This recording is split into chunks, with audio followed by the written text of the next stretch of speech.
बिस्मिल्लाहिर्रहमानिर्रहीम। मेरा नाम डॉक्टर फैसल है। आज की वीडियो में हम लोग डिस्कस करेंगे कि अगर आपके घुटनों में दर्द होती है तो हमें साइकिलिंग करनी चाहिए या फिर हमें वॉक करनी चाहिए। तो ये सिंपली डिपेंड करता है आपके डायग्नोसिस के ऊपर, आपकी कंडीशन के ऊपर कि आपको प्रॉब्लम क्या है। अगर आप चैनल पे नए हैं, चैनल को सब्सक्राइब कर लें, वीडियो को एंड तक देखना है ताकि आपका कोई भी पॉइंट मिस ना हो इस टॉपिक के बारे में। सो बेसिकली जो हमारे घुटनों में दर्द होती है ये बेसिकली हमारी दो ही चीज़ों पे डिपेंड करती है, दो ही चीज़ों के गिर्द घूमती रहती है।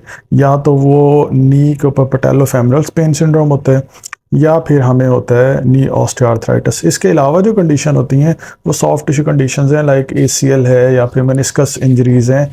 उनको हम डिफरेंट और वीडियोस के अंदर कवर करेंगे।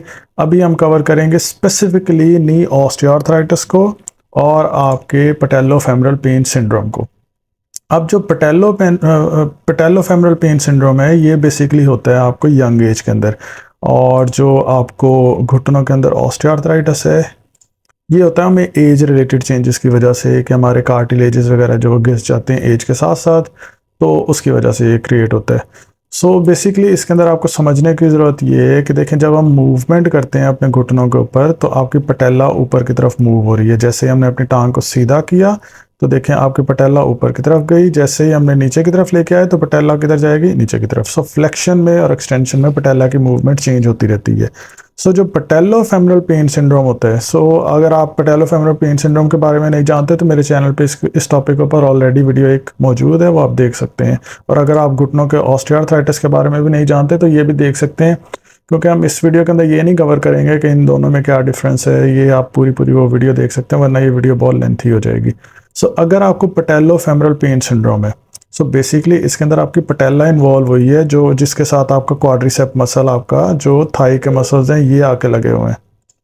अगर आपके मसल्स यहाँ पे आके लगे हुए हैं तो जब भी आप कोई भी एक्टिविटी करेंगे तो आपकी पटेला साथ में ही मूव करेगी और यहाँ पे घिसेगी, जिसकी वजह से आपको प्रॉब्लम काज हो सकती है। जब हम साइकिलिंग करते हैं तो आप नोट करें हमारे घुटने के ऊपर कौन सी मूवमेंट हो रही है, या फ्लेक्शन हो रही है, इकट्ठा हो रहा है घुटना, या फिर सीधा हो रहा है। अगर हम यहाँ पे देखें तो घुटना जब सीधा हो रहा है तो पटेला ऊपर जा रही है, जब घुटना नीचे की तरफ आ रही है यानी पटेला के ऊपर कंटिन्यूसली मूवमेंट हो रही है। अब एक बंदे को फर्ज करें पैटेलोफेमरल पेन सिंड्रोम है, उनकी पटेला जो यहाँ पे जो इन्फ्लेम्ड हुई है, सूजी हुई है, इन्फ्लेम्ड पटेला है उनकी, और पैटेलोफेमरल पेन सिंड्रोम में, और आप उनको साइकिलिंग करा दें। जब साइकिलिंग कराएंगे तो क्या होगा, तो उनकी पटेला जो यहाँ पे तो वो तो रगड़ रगड़ के यहाँ पे तो प्रॉब्लम ही ख़राब हो जाएगी सारी सारी, यानी कि उनकी इन्फ्लेमेशन बहुत ज़्यादा हो जाएगी और ये घिसने की वजह से ये कल को हमें ऑस्टियोआर्थराइटिस भी काज कर सकता है। अब आप ही इस लॉजिक को अगर आपको समझ आइए तो आप मुझे खुद बताएंगे कि अगर किसी को पैटेलोफेमरल पेन सिंड्रोम है तो उन्हें साइकिलिंग करनी चाहिए नहीं, लाइक ये वाली मूवमेंट कंटिन्यूसली करनी चाहिए या नहीं करनी चाहिए? डेफिनेटली नहीं करनी चाहिए। जो पैटेलोफेमरल पेन सिंड्रोम होगा इसके अंदर आपने साइकिलिंग नहीं करनी है। अगर आप साइकिलिंग करेंगे तो आप अपने पटेला को, अपने ये जो नी कैप है, इसको और ज़्यादा प्रॉब्लमेटिक कर देंगे और ज़्यादा ख़राब कर देंगे।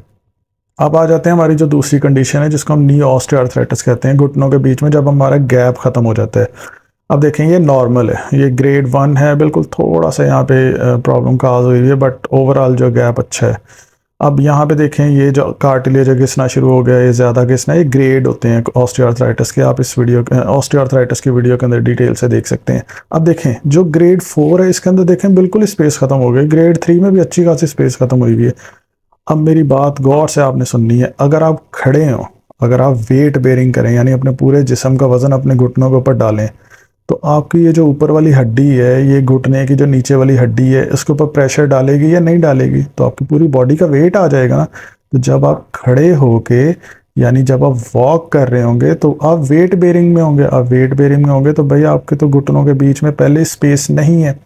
जब स्पेस नहीं है और आपने चलना शुरू कर दिया है, तो जब आप चल रहे हैं तो आप अपने घुटनों के ऊपर और ज़्यादा वेट डाल रहे हैं और ज़्यादा प्रेशर डाल रहे हैं। तो इस केस में जब आपको नी ऑस्टियोआर्थराइटिस होगी तो आपने वॉक को अवॉइड करना है, आपने साइकिलिंग की तरफ जाना है ज़्यादा। जब आप साइकिलिंग की तरफ जाएंगे, इसमें सबसे बड़ा आपको साइकिलिंग के अंदर फ़ायदा ये होगा कि आपके जो घुटने हैं इनके ऊपर वेट बेयरिंग नहीं होगी, क्योंकि ऑलरेडी यहाँ पे स्पेस नहीं है। तो आपके घुटनों के ऊपर ज़ोर नहीं आएगा, जिसकी वजह से आपकी स्पेस जो है वो मेंटेन रहेगी, चाहे थोड़ी सी भी बची हुई स्पेस होगी। लेकिन आपने इसमें कोशिश करनी है कि आपने जो सीट है साइकिल की उसको थोड़ा सा ऊंचा रखना है। इसको ऊंचा रखेंगे तो ये बहुत ज़्यादा फ्लेक्शन की बजाय अच्छी खासी मूवमेंट भी आपकी हो जाएगी और आपके थाई वगैरह के मसल्स और आपके हैमस्ट्रिंग के मसल्स इंप्रूव हो जाएंगे। सो आपने जब आपको नी ऑस्टियोआर्थराइटिस होगी तो आपने साइकिलिंग करनी है, और जब आपको पटेलोफेमरल पेन सिंड्रोम होगा तो आपने वॉक करनी है, आपने साइकिलिंग को अवॉइड करना है, वरना आपका जो पटेला है ये ख़राब हो सकता है। सो अगर मैं इसको आपको समराइज करके दूं तो वो होगा कि आपने ओनली साइकिलिंग करनी है अगर आपको नी ऑस्टियोआर्थराइटिस है, और इस कंडीशन के अंदर आपने वॉक को अवॉइड करना है। अगर आपको फ़र्ज़ करें कि ग्रेड 1 का ऑस्टियोआर्थराइटिस है फिर आप वॉक कर सकते हैं। सो ये आपके फिजियोथेरेपिस्ट या ऑर्थोपेडिक आपको डायग्नोज करके देंगे। आपके एक्सरे के अंदर भी आपको क्लियरली आप देख सकते हैं, मेरे चैनल पे वीडियो मौजूद है कि आपने घुटने का एक्सरे किस तरह देखना है। अगर आप खुद भी वो सीखना चाहें तो वो वीडियो देख सकते हैं नी जॉइंट की प्लेलिस्ट के अंदर। सो इसके अंदर आपने वॉक को अवॉइड करना अगर आपका ग्रेड 3 या 4 इन्वॉल्व हो गया, और आपने साइकिलिंग करनी है इसके अंदर जब नी ऑस्टियोआर्थराइटिस है।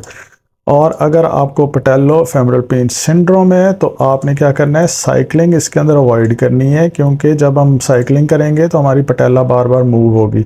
सो आपने क्या करना है, इसके अंदर वॉक करनी है। इसके अंदर देखें, अगर आप वेट बेयरिंग करते हैं, लाइक अपना पूरा वज़न खड़े हैं, जब आपका पूरा वज़न आता है आपके जोड़ के ऊपर तो बीच में आपका कार्टिलेज तो ठीक है, आप वॉक कर सकते हैं इजीली। लेकिन अगर आप पटेला को बार बार मूव कर रहे हैं तो ये प्रॉब्लम काज कर सकता है। और अगर ये आप बार बार करेंगे ये आपको फ्यूचर के अंदर, क्योंकि आपकी कार्टिलेज जो घिस जाएगी, ये फ्रिक्शन की वजह से, रगड़ आने की वजह से ये ख़राब हो जाएगी। तो अगर आप पटेलोफेमरल पेन सिंड्रोम के साथ साइकिलिंग ज़्यादा करते हैं तो आपको कल को ऑस्टियोआर्थराइटिस हो सकता है। सो आपने साइकिलिंग को अवॉइड करना है। अगर आप चैनल पे नए हैं, चैनल को सब्सक्राइब कर लें। Thanks for watching this video.